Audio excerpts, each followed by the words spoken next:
Alam ko hindi ko pa nabibigay yung super na best ko. Pero thank you. Kasi di mo pinipressure.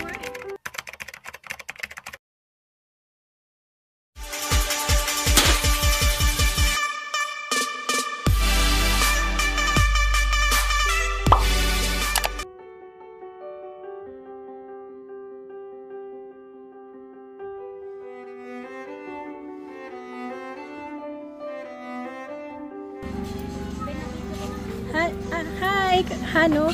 Congratulations! Happy graduation!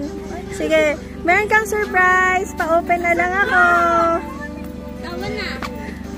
Paano ba? Sige po. Sige. And congrats! Oh, dito ka sa harap. Dito. Wait.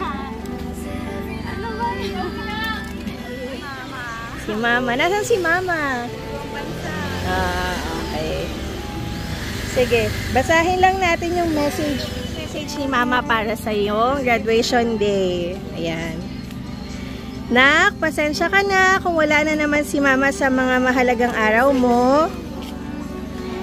Ilang graduation mo na ang dumaan na wala si Mama. Pero sana maintindihan mo na kahit wala si Mama sa mahalagang araw ng buhay mo, ay hindi kita nakakalimutan.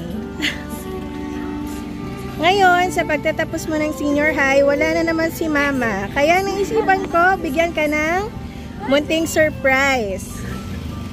Nang sa ganon, ay maibsan ko ang lungkot na wala ako sa tabi mo ngayon. Sana mag-aral ka ng mabuti at makapagtapos ka ng matupad mo ang pangarap mo. Nak, andito lang palagi si Mama para sa'yo. Sana nagustuhan mo ang surprise ko. I love you and I miss you so much. Yan.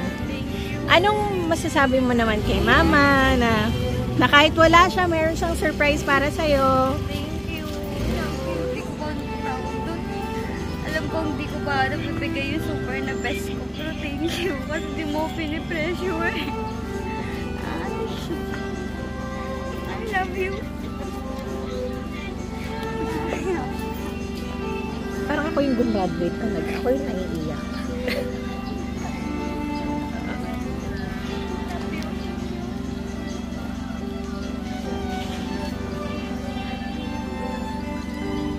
Okay,